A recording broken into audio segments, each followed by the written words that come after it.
To the COP29 summit in Baku, Azerbaijan, where countries have adopted a $300 billion annual global finance target to help poorer nations deal with the impacts of climate change.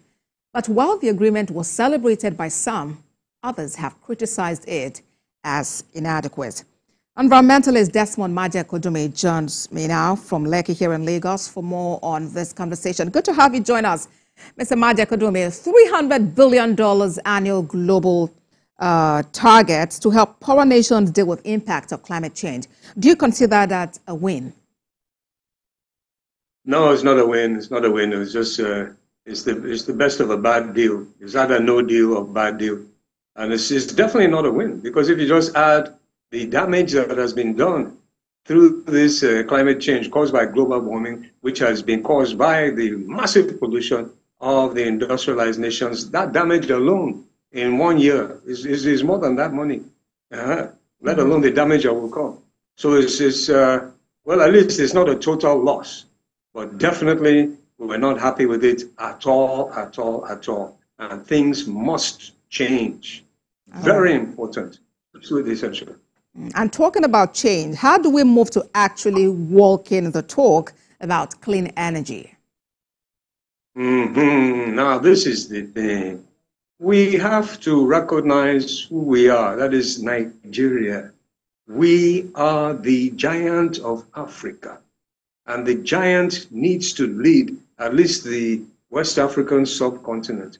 And when it comes to climate change, we have a very powerful weapon, a powerful tool in our hands, and that is the tropical rainforest. In Nigeria, we still have a little bit of it left, and we've lost a lot, but across into the other countries, Congo and Cameroon and so on, there's still a lot of that forest. In fact, it's the second largest rainforest in the whole world.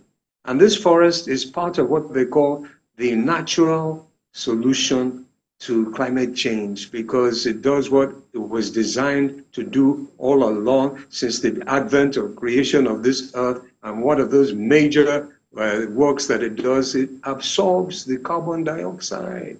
So if we can come together, if Nigeria can rally the African nations to stand together as one voice and demand, look, you people, you need to address this thing. You need the natural solution. We have one of the largest natural solutions on our terrain, but we need to have your full support in order to be able to protect and to regenerate our forests. I think we have a good chance. And then we insist that there must be release. That is just this hold that this person has on us. It has to be released. We have to stop this. All right. And well, we have had these talks over time, really, but then action is very important. And, you know, some have actually queried the significance of the Conference of Parties itself.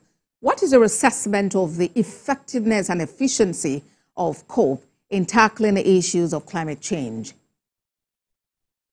Well, it hasn't been effective enough.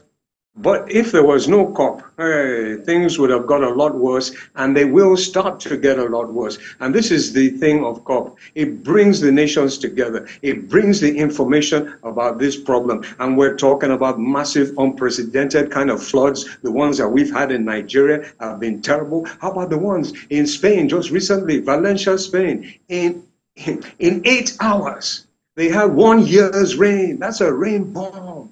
And nature is actually fighting back. So when we have the COP, we can come together and the information comes out. And we have people like the Secretary General of the United Nations that tells humanity, look, your war against nature is suicidal, because nature always fights back. How can you be fighting nature? She's going to give it back to you. So it's important. We're definitely not getting enough.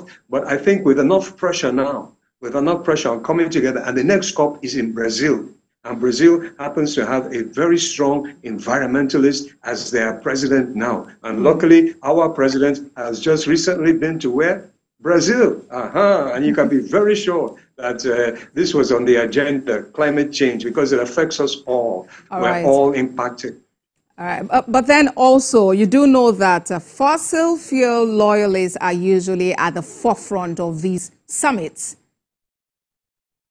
Mr. Majekodunmi. Yes, well, What I'm going to tell them, maybe they'll now hunt me down. If they want to market their product so much, then what they could do is actually just carry a small petrol generator into their bedroom, lock all the doors, all the windows, and spark the generator. They wouldn't do that.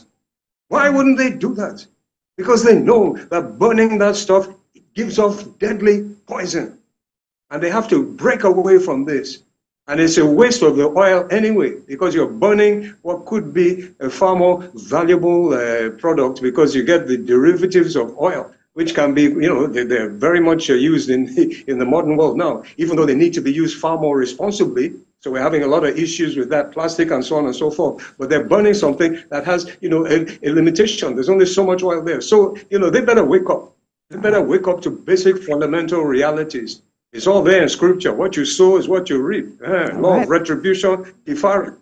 All right then. Environmentalist Desmond Majekodunmi, it's always a pleasure talking to you. Thank you for your time. Great. The pleasure is all mine. Thank you.